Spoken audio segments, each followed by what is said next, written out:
백훈종의 전지적 비트코인 시점. 네, 안녕하세요. 오늘은요, 알트코인 투자 왜 실패할 수밖에 없는지에 대해서 좀 얘기를 해드리려고 하는데, 네 가지의 주제가 있습니다. 그 중에서 일단 첫 번째, 제가 어떻게 알트코인 투자를 하게 됐는지에 대해서 좀 말씀을 드려보려고 합니다. 알트코인에 혹했던 때가 저도 있었습니다. 우선, 저도 코리니 시절이 있었기 때문에, 2018년 코인원에 입사하고 났을 때, 법인 영업 매니저라는 직책을 얻어서 많은 알트코인 프로젝트들과 미팅을 했었어요. 이제 법인 영업 매니저라는 직업은 현재 코인원에서 거래를 하고 있는 개인들 중에서 고객들 중에서 법인 고객들을 대상으로 여러 가지 영업 활동을 하는 거죠. 더 많이 거래해달라. 그리고 기념일 같은 게 되면은 인사도 드리고 이런 영업 직군이었습니다. 근데 아무래도 영업 직군이고 밖에 있는 그런 외부인들을 많이 만나다 보니까 이 비트코인 또는 알트코인을 가지고 뭔가 새롭게 프로젝트를 해보려고 하는 그런 새로운 회사들, 창업팀들과도 자연스럽게 미팅을 하게 됐죠. 그래서 이제 코인원 거래소가 당시에 이제 해외 거래소를 만들려고 했었거든요. 코인원 글로벌 익스체인지라고 코인원의 글로벌 해외판 거래소를 설립을 추진하고 있는데 제가 그 설립 추진팀, 그 팀의 법인 영업 매니저로 이제 일을 했던 거죠. 그렇기 때문에 신규 거래소지 않습니까? 이제 코인원 거래소는 그때도 국내에서 2, 3위 하고 있는 대형 거래소였고 해외에 새로 거래소를 런칭하다 보니까 이 해외 프로젝트들을 많이 만나게 되죠. 또는 국내 프로젝트들도 많이 만나게 됩니다. 코인원에 상장을 하고 싶은데 코인원이라고 하는 이제 대형 거래소의 상장 요건이 까다롭다 보니까 이 코인원의 해외 거래소가 이제 새롭게 런칭된다는 소식을 듣고 여기를 통해서 자신들의 프로젝트를 먼저 상장을 시키고 그거를 발판 삼아서 코인원에까지 진출하려고 하는 그런 알트코인 프로젝트들이 많았어요. 당시는 2017년 ICO 대호황, ICO 불장의 바로 다음 해였습니다. 그렇기 때문에 아직도 ICO라고 하는 것이 굉장히 큰 유행이었고 국내에서는 ICO가 금지됐었지만 이 해외에서 싱가포르, 중국, 홍콩, 기타 동남아 국가들, 유럽까지 해서 ICO가 이제 전면적으로 허용된 곳들에서는 굉장히 많은 프로젝트들이 우후죽순으로 생겨나고 있었습니다.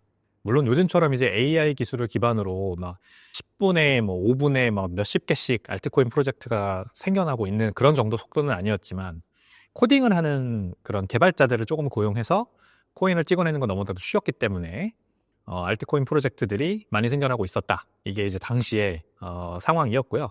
알트코인들 중에서도 이제 유틸리티 토큰이라고 해서 진짜로 서비스에 쓰이는 그런 용도가 있는 알트코인들이 많이 생겨나는 추세였어요. 자, 이런 상황에서 이 거래소들이 호황이었겠죠. 거래소들은 아직까지도 금융이나 금감원이나 이런 금융당국의 제대로 된 제재를 받지 않았기 때문에 사실상 그냥 자체적인 내부 심사를 가지고 알트코인들을 상장을 할 수가 있었습니다. 근데 이제 제가 상장을 담당은 하진 않았어요. 다만 이제 그런 프로젝트들과 사전적으로 미팅을 할 수 있는 기회가 많이 있었다는 거고 그러다 보니까 이제 제가 들었을 때도 굉장히 혹하는 그런 좋은 사업 모델을 가지고 있는 프로젝트들을 많이 만나게 됐었죠. 그래서 저희 그 코인원 글로벌 거래소가 추진했던 것 중에 이제 IEO 플랫폼이라는 게 있었습니다. IEO라는 건 뭐냐면 이 Initial Exchange Offering이라고 하는 단어의 약자예요. Exchange Offering, 그러니까 우리가 IPO, Initial Public Offering이라고 하면 이 주식을 처음으로 공개로 전환하는 거지 않습니까? 그래서 상장을 시키고 이제 개인 투자자들 투자할 수 있게 만들어 주는 건데 같은 개념이 ICO지 않습니까? 거래소 상장하기 전에 코인을 먼저 발행해서 대중에게 발행을 해서 대중이 마음대로 살 수 있게 해주는 거. 살 수 있게 해준다는 행위 자체가 거래소에 상장하는 것도 되지만 탈중앙화된 거래소 또는 그냥 이 창업팀이 웹사이트를 열어놓고 나 이거 사고 싶어요 라고 문의가 오면은 지갑으로 전송하게 해주고 돈을 받고 지갑으로 전송하게 해주는 이런 것도 ICO에 포함이 됩니다. 결국 대중을 대상으로 세일을 하느냐 이게 중요한 건데 IEO는 뭐냐면 거래소가 직접 코인을 상장시키면서 대중에게 판매하는 것까지 해주는 일종의 거래소가 상장 그리고 이 공개 매매에 대한 진행까지 같이 해주는 약간 이제 증권사의 역할을 해주는 그런 역할이었어요. 주식시장에서는 거래소가 그런 역할을 하지 않죠. 거래소는 그냥 상장만 담당합니다. 다만 그 상장까지 이어가는 공개 매수에 대한 상장 절차를 진행하는 것은 증권사가 해당 회사와 주식 발행을 하는 회사와 협의를 해서 하죠. 근데 이제 거래소가 그거를 나서서 해주면 IEO인데 IEO 플랫폼을 만드는 중이었어요. 그래서 제가 IEO 플랫폼을 준비하는 해당 팀으로서 많은 프로젝트들을 만날 수밖에 없겠죠. 이제 처음 IEO 플랫폼이 런칭되면 거기에 올라갈 프로젝트들을 선정을 해야 되지 않겠습니까? 처음으로 상장이 되는 그런 종목들을 선택을 해서 우리가 이제 올려주는 건데 그 선정 작업, 그리고 계약 작업, 이런 것들을 제가 진행을 했단 말이죠. 네, 그러다 보니까 이제 지금 기억나는 것들이 몇 개가 있는데 뭐 되게 많았어요. 유틸리티 토큰. 어떤 프로젝트는 이제 태양광 발전을 통해서 생산된 전기를 토큰화해서 그 토큰을 공개적으로 개인들에게 판다. 그리고 개인들이 그 태양광 전기를 통해 발전된 전기를 기반으로 발행된 토큰을 사서 그 토큰 가격이 올라가면 이제 이 태양광 발전을 하려고 하는 사람들의 수요가 늘어날 거다라는 거죠. 이제 말하자면은 국내에서 태양광 발전을 통한 친환경 전기 발전 산업을 육성하겠다. 코인 가격 부양을 통해서 이런 컨셉의 코인도 기억이 나고요. 그 다음에 이제 펀드 매니저들이 있지 않습니까? 이 펀드 매니저들이 그냥 개인적으로 회사에 소속된 펀드 매니저 말고 개인적으로 활동을 하는 상황에서 내가 만들어낸 포트폴리오에 토큰을 발행을 하는 겁니다. 그래서 그 토큰에 개인 투자를 하면 이 펀드 매니저의 포트폴리오 수익률을 그대로 따라갈 수 있게 하는 일종의 뭐 카피 트레이딩이라고 할 수가 있겠죠. 지금도 그런 비슷한 컨셉의 코인들이 많이 있지만 그 당시에도 굉장히 획기적이었습니다. 뭐 이런 것도 있었고, 제가 이렇게 몇 가지 굉장히 좀 이거 괜찮은데? 라고 생각했던 알트코인들을 직접 투자도 해봤어요. 사실상 제가 담당자이기 때문에 직접 투자하면 안 되죠. 이제 이해상충 문제가 있기 때문에 안 되지만 그 당시에는 뭐 이런 어떤 코인에 대한 법적 정의조차도 불분명했고 금액도 굉장히 작았어요, 솔직히 말씀드리면. 그렇기 때문에 그냥 했었는데, 지금 이제 제가 그때 직접 IEO 플랫폼을 준비하면서 이 상장을 논의했던 많은 프로젝트들에 조금씩 다 투자를 해봤고, 지금 현재 결과를 말씀드리면 남아있는 게 아무것도 없습니다. 지금까지 살아남아서 거래되고 있는 토큰이 하나도 없고요. 지금까지 볼 것도 없이, 당시가 2018년이었으니까 2020년만 돼도 이미 살아있는 게 거의 없었어요. 딱 하나 남아있고 나머지는 다 공중분해되었었죠. 뭐 상패는 당연하고 기존에 거래되던 거래소들에서도 상패되었고, 그 다음에 웨브사이트도 문을 닫고 이제 프로젝트 자체가 아예 그냥 종료돼 버리는 이런 일이 굉장히 많았습니다. 시간의 문제다. 그래서 알트코인은 계속해서 서스테이너빌리티가 없다. 계속해서 장기적으로 운영되기가 어렵다라는 거를 점차 제가 직접 이 ICO, IEO라고 하는 것에 발을 담궈 보니까 알게 되었던 거였죠. 이런 상황에서 이제 제가 알트코인을 또 혹하게 만들었던 굉장히 중요한 요소가 있는데, 이 코인원 거래소, 그리고 당시에 이제 다른 거래소들도 마찬가지였을 겁니다. 이 알트코인 투자로 벼락 부자들이 많이 태어났어요. 제 주변에도 저보다 나이가 한참 어린, 이제 막 사회생활을 같이 시작하는데 코인원이라는 거래소에서 개발자로 일하면서 우연한 기회에 그냥 제법 그 사람의 입장에서는 거금을 알트코인에 한번 투자를 해보는 거죠. 근데 그게 대박이 나서 막 올라가는 퍼센티지가 말도 안 되는 거죠. 1000배, 2000배 막 이렇게 짧은 기간 동안 올라가니까 그렇게 부자가 된 사람들이 너도 나도 나타났었습니다. 그러니까 분위기가 굉장히 좋았어요. 회사 분위기가. 막 자고 일어나면 다음날 벼락부자가 탄생해 있고, 그 다음날 또 새로운 사람이 벼락부자의 반열에 동참을 하고, 이렇게 되면서 제가 옆에서 지켜봤을 때 이제 저도 부러운 거죠. 아, 이렇게 부자가 되는 건가라는 착각을 하는 겁니다. 기회의 편승을 하는 거구나, 부자가 된다는 거는. 이제 저도 그때까지는 그냥 단순히 직장인이었을 뿐이었으니까 이 따박따박 월급 받으면서 사는 거에 어떤 한계를 느끼고 있었죠. 이렇게 월급 받아서 언제 부자가 되지? 나름대로 뭐 분산 투자도 하고 저축도 하고 분산 투자도 하고 주식 투자도 하고 하는데, 사실 그걸로 제가 엄청난 크게 부자가 되는 거는 너무 당시에도 유언했고, 근데 이제 코인원이라는 거래소에 입사를 해보니까 뭐 처음 들어보는 거긴 하지만 이런 거에 잘 투자했다가 막 1000배, 2000배 오르고 1000%, 2000% 오르고 이렇게 뭐 몇십억 원대 부자가 되고 100억 원대 부자가 되고 이런 사람들이 막 주변에 나오잖아요. 아, 이런 거구나. 닷컴 버블 때 이 국내에서도 벤처기업 하신다는 분들이 다 이제 지금 벤처 1세대, 벤처 2세대가 되어서 국내에서도 유명한 이제 전문 투자자가 돼가지고 활동을 하지 않습니까? 그런 것들이 바로 부자가 되는 방법이구나 라고 그때 착각을 했었어요. 예, 그래서 이제 막 여러 가지 저도 알트코인에 손을 대보는 거죠. 그래서 당시에 기억이 납니다. 굉장히 유명했던 프로젝트가 하나 있었는데 코스모스 아톰이라고 하는 코인이 있어요, 여러분. 아직도 있습니다. 코스모스 아톰. 코스모스가 블록체인 이름이고 아톰이 코인 이름이에요. 그래서 뭐 사실상 이더리움도 이더리움이 블록체인 이름이고 ETH가 코인 이름이듯이 그렇게 구별해서 불렀는데 이 코스모스 아톰의 상장 주관을 또 당시에 코인원 거래소가 있었습니다. 국내 상장 주관을. 국내에서 코인원 거래소가 먼저 상장을 했거든요. 이 코스모스 아톰을.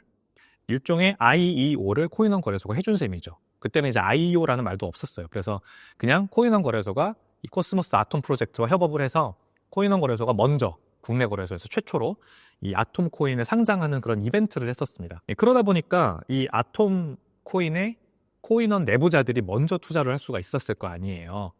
한번 사보는 거죠. 그러니까 어떻게 될지 모르겠지만. 근데 이거 엄청난 리스크입니다. 사실상 뭐 잘 될지 안 될지 아무도 모르는데 그냥 먼저 투자를 해본 사람들이 많았어요. 근데 이게 대박이 난 거죠. 그때 이제 2017년 이때 ICO 붐 제대로 화랑장을 수혜를 받으면서 이 코스모스 아톰 코인이 상장가가 제가 알기로 170원으로 알고 있습니다. 근데 그 이후로 10,000원까지, 개당 10,000원까지 거의 수직으로 가격이 올라갔고, 제가 기억하기로는 제가 코인원 퇴사할 때, 코인원 재직 기간이 1년인데 1년 뒤에 코인원에서 나올 때 그 아톰 코인이 아마 가격이 40,000원까지 올라갔던 걸로 기억을 합니다. 뭐 그 이후로는 제가 가격 트래킹을 하지 않고 있기 때문에 어떻게 됐는지 잘 모르겠지만 어쨌든 당시 코인원에 재직하던 많은 분들이 아톰 코인을 조금이라도 다 보유를 하고 있었고 그 가격이 170원이었고 결국에는 10,000원이나 아니면은 20,000원, 30,000원, 40,000원대에 엑싯을 하신 분들이 많았다는 거를 우리가 알 수가 있었던 거죠. 그러니까 저는 그 안에 있었기 때문에 저는 없었어요. 그 코인 코스모스 아톰을 당시 상장 주관을 할 때 저는 그때 직원이 아니었어서 그 후에 제가 입사하고 난 뒤에 코스모스 아톰을 가지고 부자가 되신 분들을 많이 만날 수가 있었죠. 그래서 더 저는 와닿았던 거예요. 그냥 뭐 그때 당시에도 유명했었던 이더리움이나 리플이나 이런 거는 이미 지나간 열차였으니까 그런 거 투자 잘했구나 라고 생각해서 이렇게 투자를 제가 알트코인을 해야 되겠다라고 생각을 한 게 아니라 코스모스 아톰이라고 하는 처음 들어보는 거 그거를 상장 주관을 했다고 해서 막 큰 부자가 된 사람들이 있으니까 주변에 이런 기회가 오면 나도 무조건 해야겠다라고 생각을 할 수밖에 없었던 거죠. 그러니까 이제 제가 약간의 그 상장 주관 담당자가 되다 보니까 이 코인원 글로벌 거래소에 IEO 플랫폼을 준비하면서 다양한 프로젝트들과 상장 협업을 하게 되고 계약을 하게 되다 보니까 저도 이제 발을 담궜던 거죠. 근데 재밌죠? 이 참 인생은 아이러니입니다. 제 앞에서 그렇게 했던 사람들은 부자가 됐지만 저는 부자가 되지 못했던 거죠. 그렇게 해서는 말씀드렸듯이 모든 프로젝트들이 지금은 다 없어졌습니다. 그냥 다 공중분해됐고 그래서 이제 저는 그때 뼈저리게 좀 깨달았어요. 알트코인은 결국 이렇게 일거의 부자가 될 수 있는 그런 수단이 아니구나. 아무래도 다른 방법으로 결국에는 투자를 하는 게 가장 좋겠다라는 생각 그때부터 하게 됐고 그래서 사실 그때도 정신을 못 차렸습니다. 바로 정신을 차린 게 아니라 이제는 약간 메이저 코인들 위주로 투자를 해야겠다라고 생각을 하면서 그 메이저 코인들의 선물 옵션 상품에 손을 대기 시작했죠. 비트나 이더나 리플이나 이런 메이저 알트코인들은 당시에도 비트맥스 거래소라던가 이 선물 상품이 존재하는 거래소들이 많이 있었습니다. 해외 거래소에는요. 그리고 국내 거래소도 마진 거래 트레이딩이라고 해서 마진 트레이딩 거래소로서 코인원이 또 먼저 한번 발을 이렇게 딱 담궈 봤었거든요. 그러니까 선물 상품 같은 거를 런칭을 했던 거예요. 근데 그건 이제 국내에서 불법이 되면서 못하게 되긴 했지만 어쨌든 제가 접할 기회가 있었기 때문에 바로 해외 거래소에 계정을 만들어서 해봤죠. 굉장히 어렵지 않고 운이 좋아서 몇 번 큰 돈을 번 적도 있었어요. 그러니까 비트코인 가격 상승이 예상되는 짧은 한 며칠 동안 뉴스가 막 저는 이제 거래소에 있으니까 들리잖아요.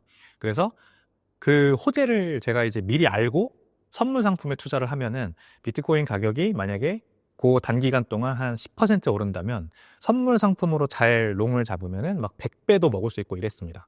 그러니까 100배 레버리지가 가능했던 지금은 100배까지 레버리지를 해주는 거래소는 메이저 거래소들 중에 아마 없을 겁니다. 50배 정도 이렇게 허용해 주는 거래소들은 아직 있을 겁니다만 이 비트코인 선물에 아무튼 100배 레버리지를 막 그렇게 단타를 칠 수 있는 그런 상황이었기 때문에 저는 말하자면은 이제 선물 단기 투자가 되었었죠. 미친놈이었죠. 그때 그렇게 뭐 글쎄요. 한 번 잘 벌었을 때는 400만 원, 500만 원 정도까지 번 적도 있었습니다. 한 번의 트레이딩으로. 그런데 계속 이제 핸드폰을 보게 되는 거죠. 말하자면은 회사에서 미팅을 하고 있는데도 청산 그런 알림이 오면은 핸드폰 보게 되고, 그러면 마진콜 이제 왔으니까 이 담보물을 더 집어넣어야지 청산이 안 나가지 않습니까? 그래서 계속 약간 핸드폰을 쳐다보고 살게 되는 그런 삶을 살게 되는 거예요. 또 장도 마감이 없으니까 밤에도 집에 가서 이 가정에 충실하지 못하고 저의 개인적인 이런 시간을 보내는데 충실하지 못하고 계속 차트만 쳐다보고 있게 되는 그런 피폐한 삶을 살게 되는 거를 제가 깨달은 거죠. 피폐하게 그렇게 삶이 변하다 보니까 피곤하고 일도 잘 안 되고 사람들과의 관계도 굉장히 퍽퍽해지고 회사에서 막 안 좋은 일도 생기더라고요.